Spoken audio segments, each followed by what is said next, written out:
Heto na naman mga idol, another blockbuster trade na naman ang naganap sa NBA. Tuluyan ng antrinade ng Boston Celtics ang kanilang 2024 NBA Finals MVP at franchise cornerstone na si Jaylen Brown. Tapos na ang era ng The Jays, ang Jason Tatum at Jaylen Brown duo sa Boston Celtics. At ang naging kapalit niya, walang iba kundi ang veteran star na si Paul George mula sa Philadelphia 76ers kasama ang 4 na napakahalagang draft picks. Grabe itong NBA offseason na ito mga idol, ang dami nang nangyayaring palitan. Makakasama na ngayon ni JB ang mismong team na tumalo at magpauwi sa kanila sa first round ng nakaraang playoffs, ang Sixers. At para naman sa Boston Celtics, may bagong duo na mabubuo, si Paul George at Jason Tatum mga idol. Kaya sa video natin ngayon, hihimayin natin ang lahat ng detalye tungkol sa blockbuster trade na ito. Bakit nga ba binitawan si Jaylen Brown ng Boston kahit na napakaganda ng nilaro niya? Sino ba talaga ang may tuturing na panalo sa palitan na ito? Ano ang magiging malaking impact ni Jaylen Brown sa Sixers ngayon na makakasama na niya sina Joel Embiid, Tyrese Maxey at ang nakakagulat na young talent na si VJ Edgecombe? At para naman sa Boston, kakayanin pa ba ni Paul George na galing sa isang injury plague season na maging second option para sa Boston Celtics? At magkakaroon kaya sila ng chemistry ni Jason Tatum sa loob ng court? Kaya tara mga idol, diretso na tayo. Well, unahin muna natin ang mismong detalye ng trade na ito para malinaw sa lahat kung sino ang napunta sa bawat team. Well, nakuha ng Sixers si Jaylen Brown at kapalit nito, mapupunta naman sa Boston Celtics ang veteranong wing na si Paul George. Nakakuha din ng Boston na 4 na draft picks mula sa pili, 2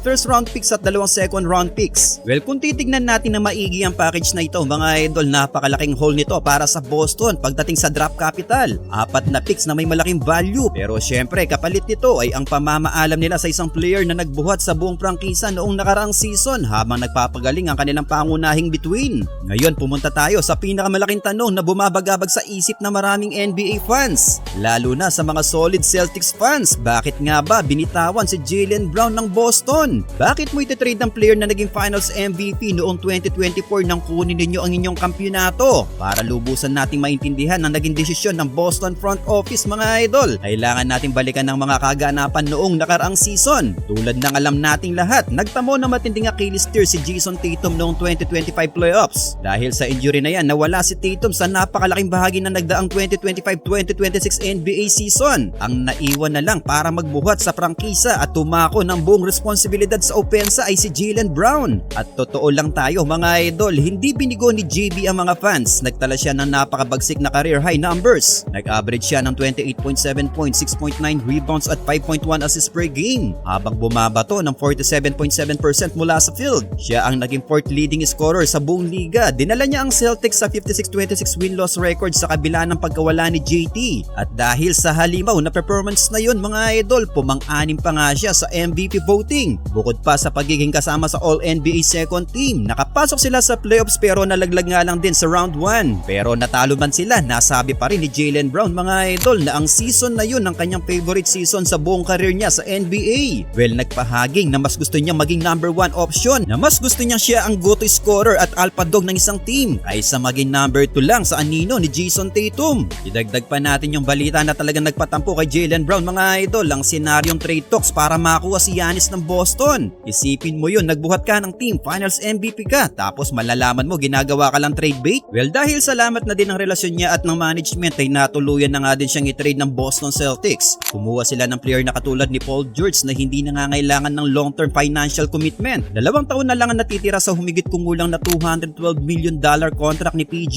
Dahil dito, nagbibigay ito ng malaking financial flexibility sa Boston sa ilalim ng napakahigpit na CBA at luxury tax apron ng liga. Binitawan nila ang malaking sahod ni JB para hindi sila maipit sa cap space, habang inani pa nila ang mga future picks na pwede nilang gamitin panungkuli or pang trade kapag kailangan nila ng panibagong superstar na hindi ganong kamahal. Ngayon, lumipat naman tayo sa panig ng Philadelphia 76ers. Ano ba talaga ang magiging impact ni Jaylen Brown sa team na ito mga idol? Isang salita lang ang masasabi ko, nakakatakot. Isipin nyo, magkakaroon ngayon ng Sixers ng bagong big 3 na kayang sumabay kahit kanino. Nariyan si Joel Embiid, ang big man na kayang magdomina sa loob at labas. 2-time scoring champion at isang dating MVP. Nariyan din si Tyrese Maxey, ang isa sa pinakamabilis at pinakalital na scoring point guard sa liga ngayon, na pumang-5 sa scoring sa buong NBA NBA noong nakarang taon. At ngayon idadagdag pa natin dyan si Jaylen Brown, isang elite na two-way wing na nasa rurok pa ng kanyang prime at isang proven winner. Pagdating sa mismong basketball fit sa court, masasabi natin perfect match si Brown sa sistema ng Sixers. Matagal nang naghahanap ang Sixers ng isang reliable wing scorer at matibay na perimeter defender na hindi nagchuchok sa playoffs. Palagi silang kapos. Ngayon mayroon silang Jaylen Brown na nakaranas na manalo ng kampyonato. Hindi natatakot sa malalaking moments at kayang humiscore sa half-court set kahit dikit pa ang depensa. Mababawasan din na malaki ang pressure kay Embiid lalo na sa playoffs dahil mayroon na siyang kakampi na kayang gumawa ng sariling tira at bumalikat ng opensa kapag pagod na siya o dinodouble team siya sa poste.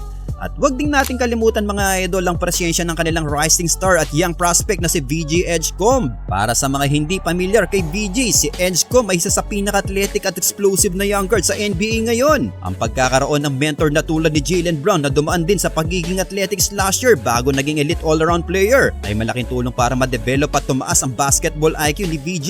Makikita ni VJ ang first hand kung paano magiging isang disiplinadong elite two-way player sa araw-araw sa practice. Makakatulong din si Edgecomb na magbibigay ng energy, hustle at gravity-defying athleticism off the bench para sa Sixers. O kaya'y maglaro kasabay ni na Maxey at Brown sa mga small ball fast-paced lineups na tatakbo sa transition ng walang tigil. Ang lalim, talento at lakas ng lineup ng Sixers ngayon mga idol ay siguradong magiging malaking problema sa buong Eastern Conference. Ang nag-iisang target nila ang tapusin ang sumpa at makuha ang unang NBA title ng prangkisa mula pa noong 1983. Punta naman tayo sa side ng Boston Celtics. Ano nga ba ang makukuha nila kay Paul George ngayon? Aminin natin mga idol, kung titingnan nating mababaw, medyo delikado at sugal itong move na ito para sa Boston. Si Paul George ay 35 years old na ngayon at noong nakarang season sa Philadelphia, naging malaking disappointment ng kanyang taon dahil na naman sa sunod-sunod na injuries. Nakapaglaro lang siya ng 37 games sa buong season at nag-average ng 17.3 points at 5.3 rebounds per game. Kung ikukumpara mo ang statline na yan sa napakalupit na production ni Jaylen Brown na malapit sa 30 points per game, mukhang luging-lugi ang Boston sa talent exchange sa ngayon. Nakita natin na malaking pagbaba ng numero ni PG sa pili dahil na rin sa kawalan ng consistency, bunga ng injuries at sa pag-adjust sa kanyang role bilang third option, madalas kasama sina Embiid at Maxey. Pero teka lang mga idol, wag nating basta-basta i-dismiss ang kakayahan ni PG-13. Unang-una, kahit pa bumaba ang scoring niya, isa pa rin siyang highly capable two-way perimeter defender at isang elite 3-point shooter kapag nasa loob ng court. Pwede siya mag-settle sa isang mas madaling role mga idol, ang pagiging spot up at catch and shoot threat sa 3-point line, maging secondary playmaker at syempre maging matibay sa perimeter defender.